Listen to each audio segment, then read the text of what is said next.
Welcome to Trance Talks. This is Susan Marco, and I hope you find this conversation as engaging as I did. Have a great day and enjoy. So, hi everybody. Welcome to Trance Talks. This is, my podcast where I get to sit down and talk to my favorite people who do all kinds of alternative things in the world, particularly in the world of healing and hypnosis and trance work. And gosh, I just know going in that this conversation is going to be amazing because I'm sitting here with the most beautiful Katie Grace, Reverend Katie Grace, who is an ordained interfaith minister and has certain intuitive abilities that she uses, like to see through heaven's eyes where you're at and what you need. And she does mentoring and coaching sessions and a lot of other things. So we'll talk more about that.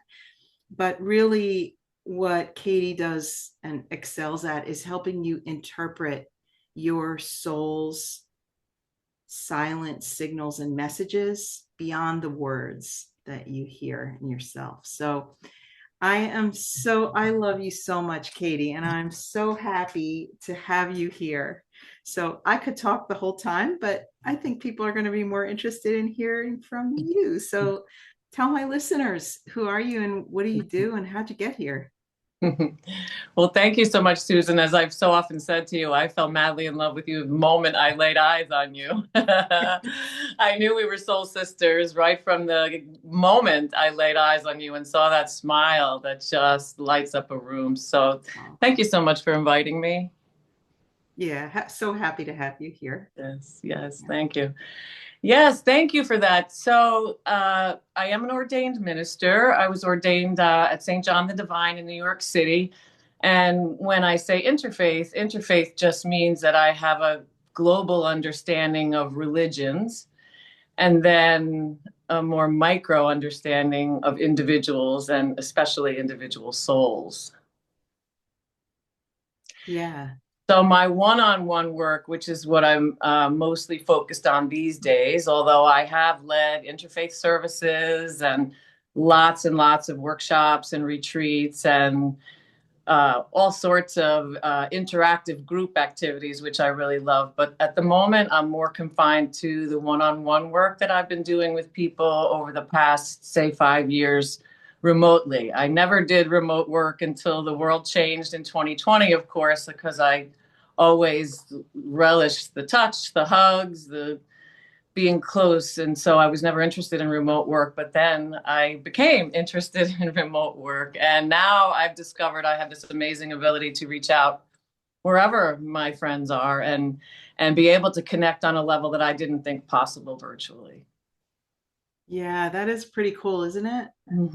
Like, when we look at circumstances and situations in life where otherwise we might see the negative impact of it. Like, what an amazing opportunity all of that going into lockdown and all of those things brought to us to be able to use this platform to help each other. Yeah. I guess I didn't used to think that it was possible to make that type of energetic connection over the wire. I used to say, well, I'll talk to you on the phone, but I need to meet you in person first. That was sort of my standard line. But now I could speak to somebody on the phone, on video call, their choice. It doesn't carrier pigeon, perhaps. I'm starting to get the messages from a distance when people are in distress. So how do you work with people? Like, what you do is a little different from, your average coach or mentor.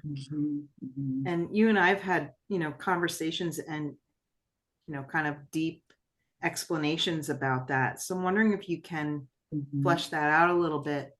Like, what sets you apart from the average coach? I often People often come to me after they've exhausted the tools they've learned in therapy. I find that I am privileged to work with people who have done a lot of work on themselves. And so it's a nod to therapy, and at the same time, the understanding that there's a soul component to how our life unfolds. And I have found that that's an actually more elegant, gentle, and comprehensive way to help align somebody with their higher purpose, with a life they love, help them to resolve trauma, resolve relationship conflicts. So all the things that therapy is traditionally known for has another dimension to it, and that's something that I work with. That's a wonderful thing. I had written an article recently about where therapy and, for me, hypnosis, but therapy and, your brand of coaching, like where they intersect with each other. Because often, it's therapy. If someone is in therapy and they reach a point of like there's nowhere else to go, it's not a failure of therapy. It's just that they need to go deeper or go from a different perspective, right? Exactly. That's so well said, because it sometimes prepares somebody. It's created the mindset, and because so much of it is the mindset. So often, by being able to view someone's life through heaven's eyes, as it were, the soul's vision, and that's what I really get to see. It's a kind of a bird's eye view, but then it's also a really honed in view of the day in and the day out. It's not airy fairy just because it's intuitive or seemingly otherworldly. The information that I intuit for people is as practical as you can imagine, and sometimes it's just a mind shift, a perspective shift that the soul can show, or that I can sense a soul wanting to show someone, and that changes everything. It's like a domino effect. Once you see it differently, think about it differently, all the things that were in that same pattern that were stuck for you or caused a problem, they disappear instantly. Amazing. So I can, just as you're talking, I can imagine your clients having like such aha moments, right? Does that happen a lot where people are like, oh my God, like you hit the nail on the head, or I hadn't thought of that before, but that's so right, or so real, or whatever. I often think of it as translation. So when I'm listening deeply, as every counselor and mentor does. But I'm also listening with almost like a movie screen open, and you see my eyes going up. It's me going there, and I'll say it's almost like pictures, images, ideas are dropped into my head. Names sometimes, like I might say an example, and it's actually the name the person is struggling with, even though they didn't tell me the name. Or it's an image that actually makes me laugh, but makes no sense to me. But it makes total sense to the person I'm speaking to. And so I've learned to cooperate with that, plus my own mentoring skills from the, you could say, more earthly perspective, if that makes sense. Oh, totally. Yeah, I love that. And it is an interesting thing, right? And I've known a lot of healers and coaches and, people over the years.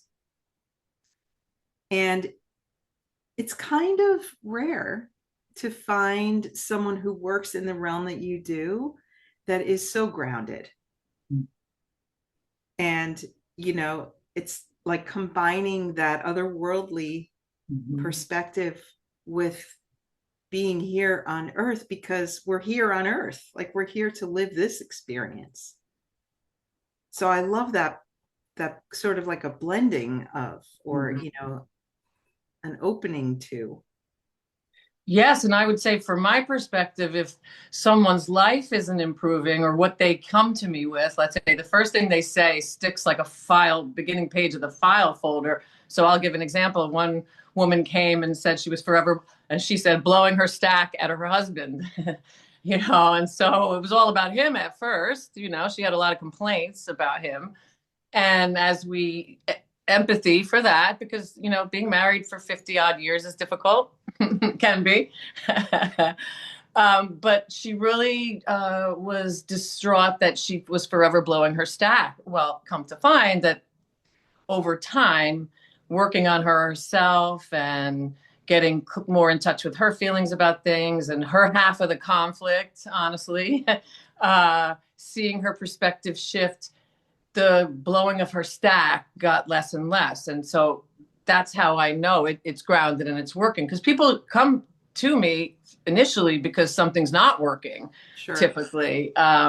And so they've tried a lot of different ways. And of course, if they would have solved it, they wouldn't need me. But if you're stuck with a pattern, let's say that's repetitive, blowing your stack at your husband over the same things over and over, what's the shift that needs to happen so that you can grow, there's room for him to grow, because when one half grows, the other half has an option to grow. Mm-hmm. So that's my barometer. So yes, I'm intuiting information from, let's say, the soul level, but I already know the soul is as practical as can be and wants to guide us safely to our next adventure, whatever that might be. Yeah.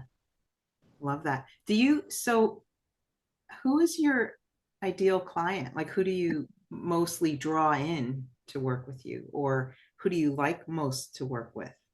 It's a great question, because I'm not for everyone.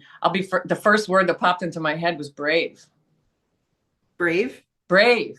Here's why. Because when I first encounter somebody, if I've never met them before, I have to share a little bit of what I just shared with you and reveal the fact that I have no idea what your soul's going to tell me. Sometimes it's comes out harsh, sometimes a little harsh. I do my best to sugarcoat, I do. But sometimes I hear a very forceful message for somebody because they've been perhaps ignoring the subtle ones. So I've had people run for the hills after one minute, I usually speak with somebody for 15 minutes without any exchange of anything, just to see if that's a potential fit. Sure. But even so, if someone signs up to come for a session and I might say something that, let's say triggers their ego, let's put it that way. Oh, and it's almost like I see too much, or they're afraid I see too much, perhaps, or I've had people just run away. Wow. Yes. So brave. Mm-hmm. What else? Sensitive. I call my friends sensitive souls, because most of the people I work with are highly intuitive themselves. Yeah. They are highly sensitive, highly creative, and highly intelligent. And that's a fantastic bunch of traits. However, I call it's a Maserati. You got into this life, your vehicle is a Maserati. You better be a good driver. Oh, good analogy. And the soul's the driver in that analogy, you could say. But if you're going fast, you still got that big Maserati's engine behind you, and you're going to crash into the wall. So sensitive souls are often some of the most battered and beleaguered and traumatized souls. And that is my ideal client, if their ego's not too big. Yeah. So Katie, you work with men and women, right? I do. And I work with couples too sometimes, although I found my primary clientele are women. And some of them come to me with the should I stay or should I go question. And that's one of my favorite questions, because I've had so many situations where a woman says, all my friends say it's time to go. And I go, okay, let's see. And I've had some amazing stories, if we had more time, that I would share about how her changing her half of it, similar to the woman blowing her stack, shifts occur in the marriage that make greater harmony. So sometimes I work with couples with the men in absentia. I get you. Yeah, I have a similar experience, because we are in relationship with people. I mean, we can't not be in relationship with other people. And the dynamics of, if I change me, it changes the energy and the dynamic between whoever I'm in relationship with. Mm-hmm. And so people will either respond to that and come along for the ride, or react in some other way. And, then you have your answer. Well, and then that gives you the answer that you need to make a different decision. Doesn't mean you're going to end the relationship. However, when you need to honor someone's no, when they've made it clear that no, they're not willing to grow in a particular direction, for Sure, example. Mm-hmm. sure. Do you find though that like do you I'm just this is just dropping in right now. I'm imagining that probably a large percentage of the people that come to you are in relationships that are challenging, Mm-hmm. you know, with maybe narcissistic dynamics, or is that am I correct about that? Oh, 100%. I mean, Yes. that's one of my subject matter areas of expertise, and that is one area I will say about therapy. Sometimes therapy does not understand the depths of that dynamic, and typical therapeutic solutions are not appropriate there. So that's a very deep topic of which I have much expertise and familiarity. But how I coach somebody in that type of a dynamic would be very different than, let's say, a sincere, well-meaning person. If you're in a relationship with a sincere, well-meaning person, Mhm. that's one area. If you're in a relationship with somebody who's manipulative and lacks empathy and is deceitful and things like that, same rules do not apply. Yeah, This is a very common lesson for sensitive souls because they attract that type of personality like moths to a flame. absolutely. Yeah. Because those of us who are sensitive and end up in the healing arts mostly, we want to fix, we want to help, we Mm-hmm. want to help people heal, we want to do all those things, and often we will attract people who fill the bill. Mm-hmm. Right. So are then those of us who are sensitive souls, for us to grow, I'll say it this way, it's for us to get the soul lesson that says you are not in any way, shape, or form authorized to take away someone else's choice. Mm-hmm. And so that power of choice is so important because sometimes those of us who are helpers or fixers bypass that important feature of, you could say, universal law.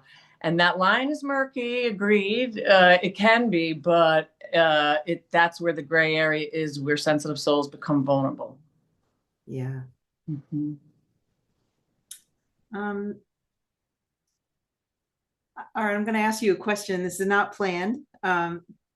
What would you say is the secret to success for your clients? Mm. I would say the secret to success is empathy. Mm. Empathy heals. Full stop. If I could do one thing well with the people I speak to, is to listen well and listen with the ears of my heart and my soul and feel what it's like to be in their shoes without getting enmeshed. And if I ask that question a different way, so what is needed or required for a client to have success with what they're looking for? Mm. To be clear in their intent.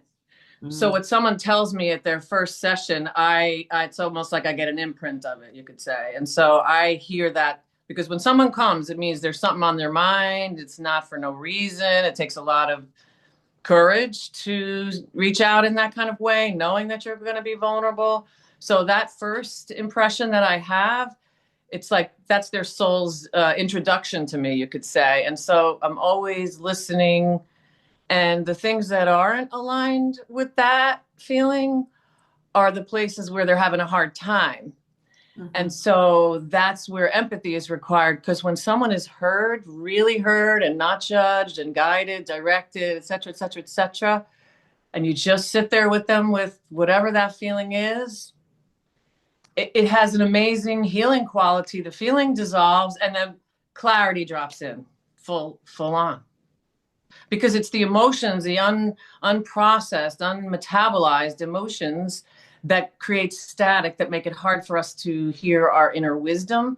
So if you can sit and have your feelings held and allowed, and no one's trying to change you. It's like a breath of, it's, you can finally exhale because like that's out of you now, it's processed. So in the moment I'm helping someone process, but as time goes on, I show them how they do that for themselves. But that would be self-empathy. So I model empathy and then I show people how to be. And sometimes people say self-empathy like doesn't compute. Oh, I go, okay, you're a sensitive soul.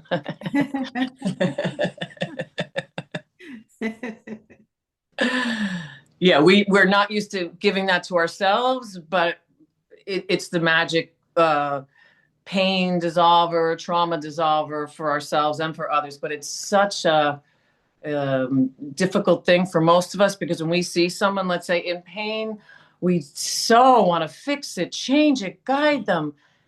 I've discovered the opposite is the healing remedy.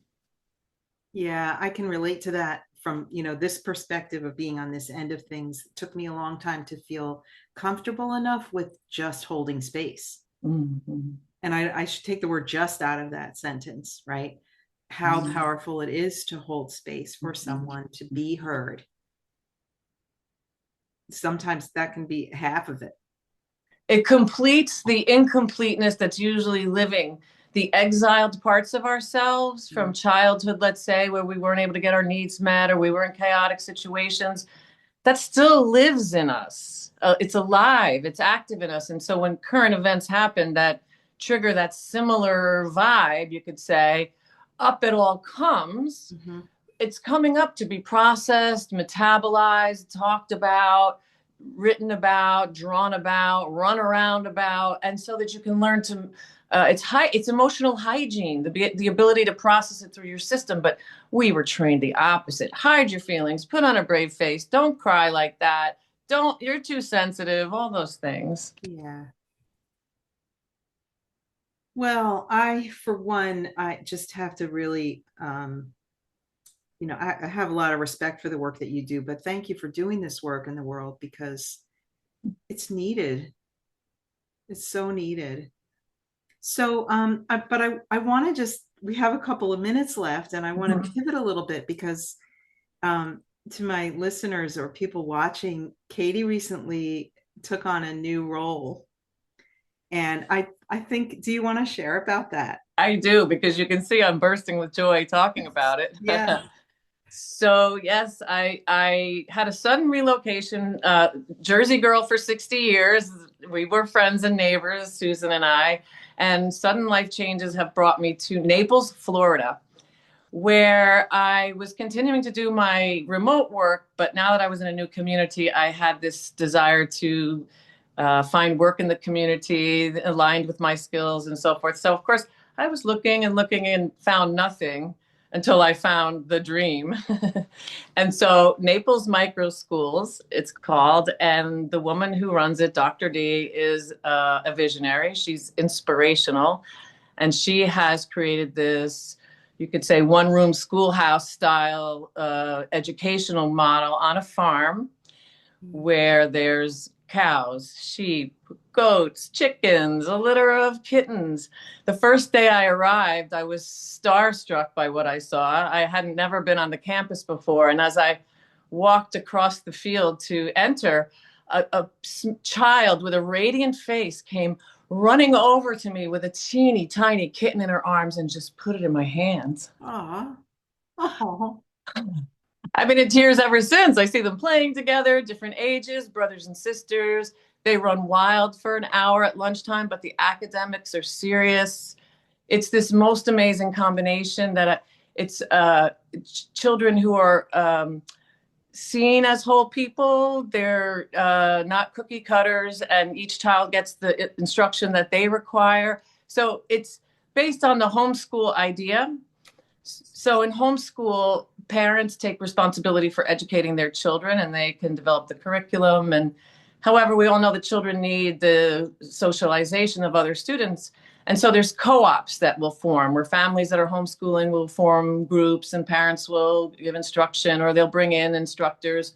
Well, here, Dr. D, who has 20 years education experience, has taken that model, but you could say up the level of you could say instruction, because it's much more than any one parent could provide for their children. And of of course, the socialization happens in this environment, this super loving environment where the children are on the farm and they're, guides watching, and there are all sorts of hands-on activities, and their learning is paced child size. There's breaks. We go outdoors. There's only 25 minutes learning, and then we take a break, and there's mindfulness, and it's just a beautiful curriculum that I feel like any child would benefit from. But here it is, there's 60 families. And so I'm at this point with the 5 to 7-year-olds. I couldn't love it more. Oh, I how have great. 7 new friends now.